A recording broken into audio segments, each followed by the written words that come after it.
최근 동북아시아에서 항공모함을 동원한 각국의 해군이 맞붙으면서 긴장이 고조되고 있다. 이처럼 현대전에서 항공모함은 해군력의 보치라 불리며 각국이 항모 건조 경쟁에 나서고 있다.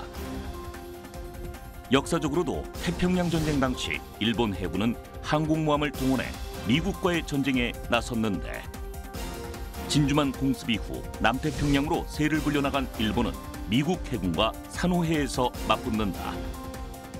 호주 보급로를 두고 맞붙은 산호해 해전에서는 역사상 최초로 항공모함 간 전투가 벌어지는데 뉴스멘터리 전쟁과 사람에서는 최초의 항공모함 전투로 기록된 산호해 해전에 대해 자세히 알아본다. 전쟁 없는 세상을 꿈꾸기에 전쟁을 연구합니다. 안녕하세요. 뉴스멘터리 전쟁과 사람 허준입니다. 안녕하세요. 강민채입니다. 1941년 12월 7일 일본은 진주만 공습으로 아시아와 태평양 전역에 본인들의 야욕을 뻗어나갑니다. 그리고 유럽의 식민지였던 국가들이 하나하나 일본의 손아귀에 넘어가게 됐죠. 일본의 야욕은 여기서 그치지 않았는데요. 오늘은 일본이 남태평양으로 눈을 돌리면서 벌어진 산호해 해전에 대해서 얘기를 나눠보겠습니다. 먼저 윤상용 연구원님, 임철균 연구원님 모셔보겠습니다. 안녕하세요. 반갑습니다. 안녕하세요. 안녕하세요.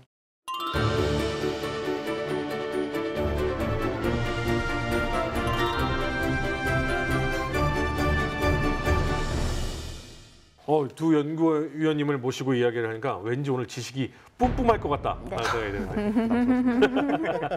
네, 2차 세계대전 산호해 해전에 대해서 오늘 얘기를 나눠보려고 하는데요.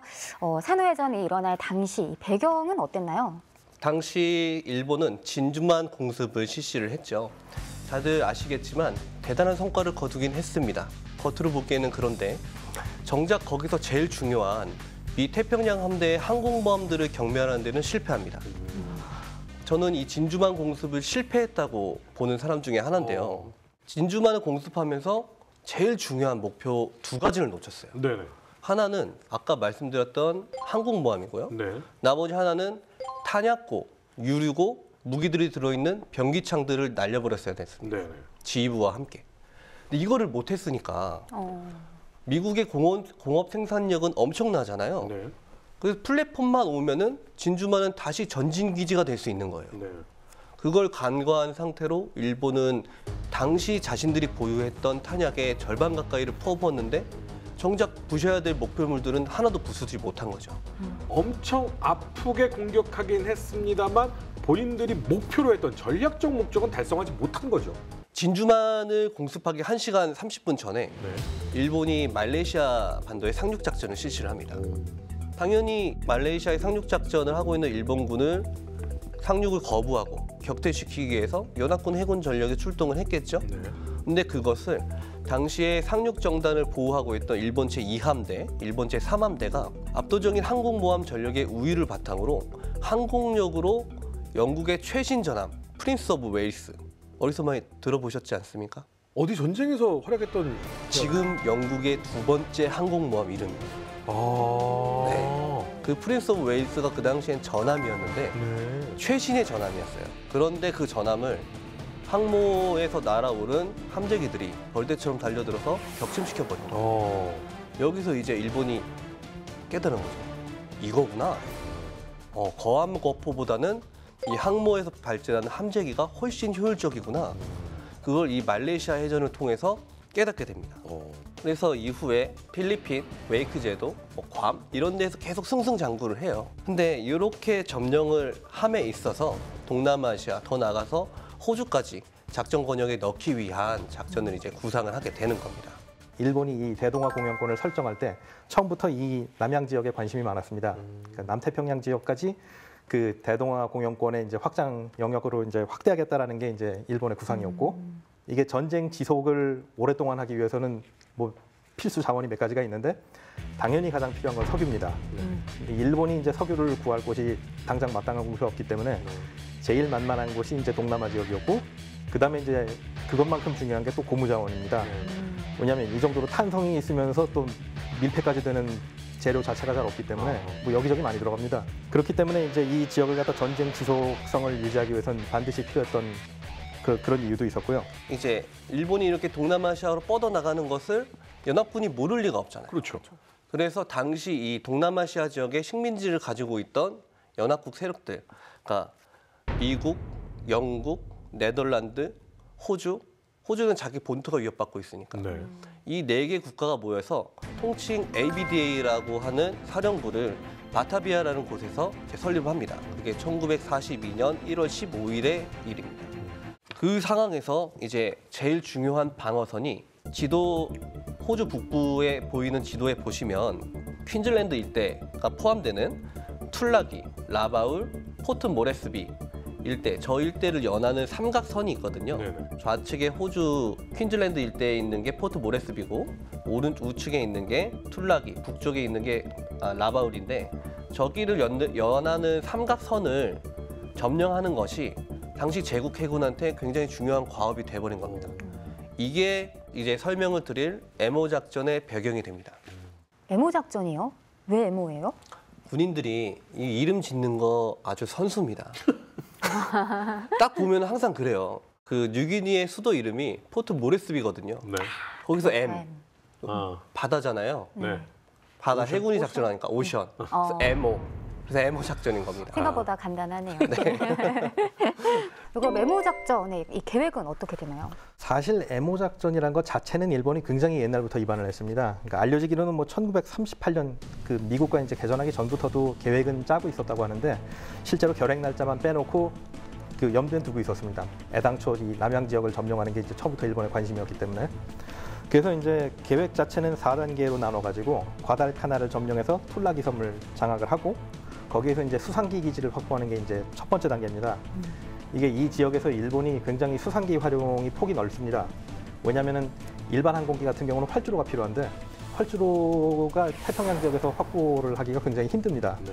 그러니까 땅을 확보하든가 아니면 항공모함이 있어야 되는데 그게 어렵기 때문에 이 바다가 망망대해가 펼쳐진 데가 많은 태평양 영역에서는 아무래도 수상기가 유리합니다.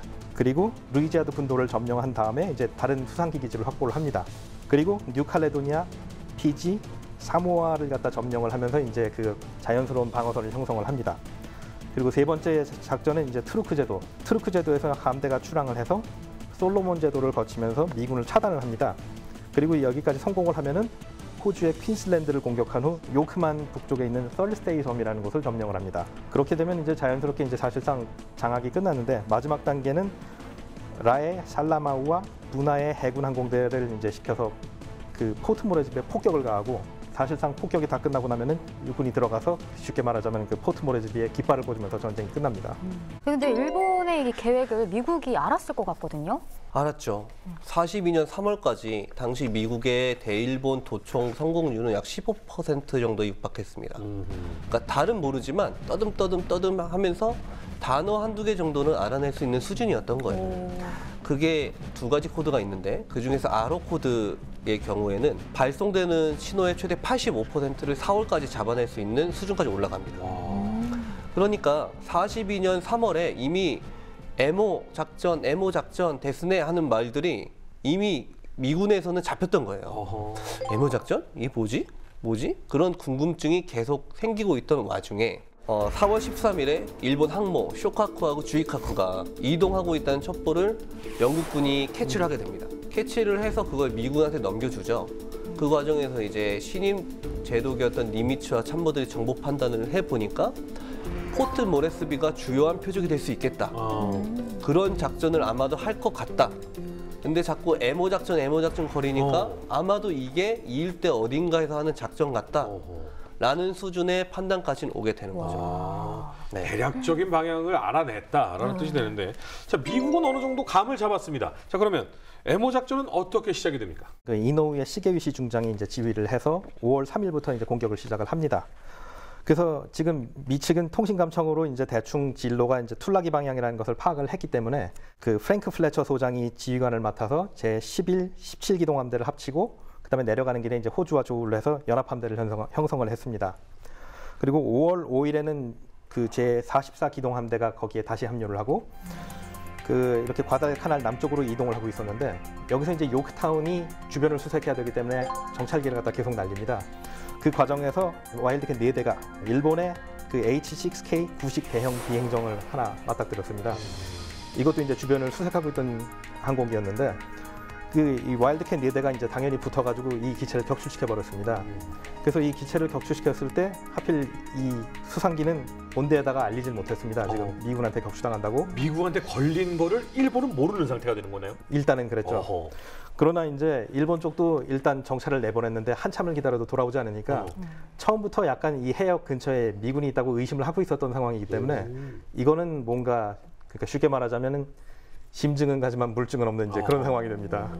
그래서 이제 진주만 태평양 사령부는 통신 정보에 근거해서 이제 5월 10일에 포트 모레스비 근처에 이제 일본이 상륙 작전을 시작할 것이라고 이제 예상을 했습니다.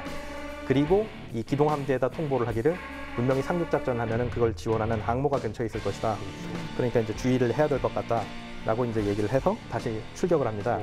그래서 플래처 제독은 일단 이 통보를 받고 17기동 함대를 재급유를 시켜서 다시 출격을 시킵니다. 일본 역시 경항모 쇼호를 갖다 해역으로 급파를 합니다. 그래서 이제 쌍방이 지금 서로 근처에 있다는 건 이제 감을 잡았기 때문에 계속 이제 위치를 수색하면서 이제 야간에 정찰기를 내보내고 이제 찾기 시작을 하는데 문제는 밤이다 보니까 이제 육안으로 찾기에는 좀 무리였죠. 일부러 그리고 우리도 찾고 있지만 적도 나를 찾고 있다는 걸 알기 때문에 불을 다 끄고 위에서 잘 안 보이게끔 했을 거고요. 그런 문제도 있겠죠. 예, 그러다 보니까 이제 결과적으로 야간이라 두 함대는 서로 그냥 쉽게 말하자면 장림이 그냥 더듬듯이 계속 뒤지다가 심지어 이제 어느 시점에는 두 함대가 130km까지 접근을 했는데 사실 130km라 그러면 그렇게 가까운 거리는 아니지만 어쨌든 그 정도 거리까지 왔지만 두 함재기들이 정찰기들이 서로를 못 찾고 그냥 지나가 버립니다. 5월 7일 08시 15분에 정찰부대에서 미군의 정찰부대 네. 정찰부대에서 적함 발견 동경 152도 27분 남이 10도 03분 항모 2척 중순양함 4척 이렇게 보고가 들어온 거예요. 본대다 이건 무조건. 예. 걸렸다. 다 내보냈죠. 함재기가 전투 초계를 돌아야 되는 항모전단 보호를 위한 전투 초계형 함재기 47대 남겨놓고 93대를 다 내보냈어요. 그러니까 방어할 여력은 전혀 없이 모조리 공격으로 가라. 47대면은 부족하거든요, 사실. 캡이 돌아갔다가 착함하고 재구비하고 재출격하는 것을 고려하면은 47대면 굉장히 부족한 숫자예요. 그렇죠. 근데 90몇 대를 보냈으면은 올인한 거죠. 네. 보냈는데 93대가 다 이륙한 직후에 무전 보고가 하나 더 들어와요. 뭘? 정정, 중순양함 2척, 구축함 4척. 항모가 아니잖아 이러면. 예. 본대가 아니네. 여기서 이제 플래츠 제독이 고심에 빠졌죠. 이거를 불러드려야 돼? 묵고 더 불러가? 근데 이제 한 번 보고가 더 들어와요. 네네. 틀림없는 항모 발견. 이러고 보고가 들어오니까 네. 이제 묵고 더 불러 가기로 합니다. 그냥 가야지. 그래서 보냈는데 이 항모가 본대의 항모가 아니고 어모 부대의 쇼호였던 거예요. 작은 예. 항모였구나. 하필 걸려도 별 도움 안 되는. 그러다 보니까 이제 11시경에 항모 렉싱턴에서 이륙한 공격 제1파가 쇼호를 집중 공격을 하고 소호에서도 제로센 3기가 간신히 이륙해가지고 공중전 하다가 이제 다 격추당하고 쇼호도 결국은 침몰당합니다. 네. 네. 사실 그래도 의미를 부여하자면은 이게 지금 태평양 전쟁 개전하고서 미국이 처음으로 격추시킨 항모 비슷한 물체입니다. 이렇게 양측이 헛발질을 하면서 이제 거리가 100마일 그 거리에서 이제 또 하룻밤이 지나가고 나서 이제 결전의 8일 날 해상방명종이라고 하죠. BMNT 1시간 45분 전에 일본에서 정찰기를 먼저 띄웁니다.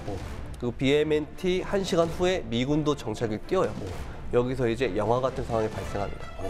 양측의 정찰기가 맞나요? 양측의 함대를 거의 비슷한 시간에 찾아내요. 네, 본대를. 그러면서 동시에 보고를 합니다.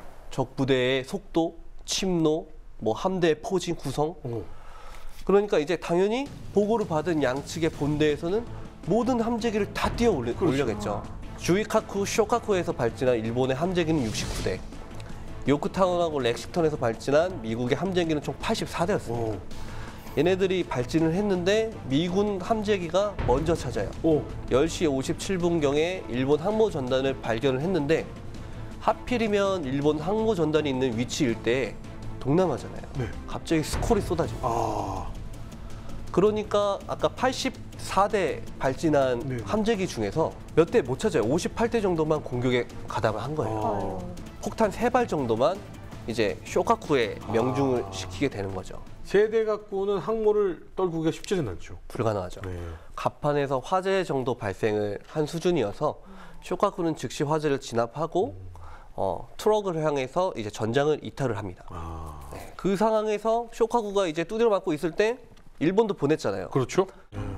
그래서 요크타운이 필사적으로 이제 어뢰를 피했는데 함재기의 폭격이 집요하게 계속되다 보니까 직격탄하고 지근탄에 몇 발 맞고 요크타운도 이제 전투 불능 상태에 가고요. 렉싱턴 항모는 이것보다 더 심했어요. 배가 이렇게 가고 있으면 이 함수 양 옆에 어뢰가 한 발씩 맞은 거예요. 아이고야. 그래서 결국 지근탄하고 뭐 명중탄 2발 이렇게 맞고 렉싱턴도 화재가 나서 승조원도 퇴함시키고 결국에는 이제 복구불능 상태에 빠지게 된 거죠. 전술적으로만 보면 당연히 일본이 이긴 전투죠. 네. 더 큰 전과를 거뒀고. 네. 근데 우리가 전쟁을 볼 때 이렇게 전투에만 보면 사실 나무만 보다가 숲을 못 보는 경우가 있어요. 아하. 아까 일본군의 에모 작전의 목표가 뭐였습니까? 상륙을 하기. 포트 모레스비하고 툴라기를 점령해야 되잖아요. 네. 포트 모레스비 점령 못했잖아요. 아. 실패죠. 아무리 잘 싸웠어도 아. 이건 실패인 겁니다. 그래서 해군은 뭐 최선을 다해서 싸웠지만 어찌됐건 실패했죠. 미군은 전투에선 졌지만 중요한 전략 거점을 방어했기 때문에 전략적으로 승리하게 된 겁니다. 산후해전이 갖는 의미는 어떻게 볼 수 있을까요? 그러니까 가장 큰 의미는 지금까지 일본이 개전하고 나서부터 계속 팽창세였습니다. 그리고 한 번도 꺾인 적이 없었는데 어쨌든 이 팽창이 한 번 저지당했다는 그 결정적인 영향이 있었고, 그다음에 앞서 계속 언급이 됐습니다만 이게 세계 해전사에서 처음으로 두 함대가 가시거리 밖에서 승부가 났다는 이제 그런 의미가 있습니다. 바꿔 말하자면 이제 해전의 주역이 이제 배가 아니라 이제 항공기가 됐다는 이제 그런 의미가 된 것 같습니다. 산후해전은 역사상 처음으로 이 항공모함끼리 맞붙은 전투였는데요. 이 항공모함의 활약상을 통해서 해전에서도 군사혁신이 중요하다는 걸 배울 수 있는 시간이었습니다. 네, 다음 시간엔 조금 더 흥미로운 주제를 가지고 돌아오도록 하겠습니다. 시청해주신 여러분 감사합니다.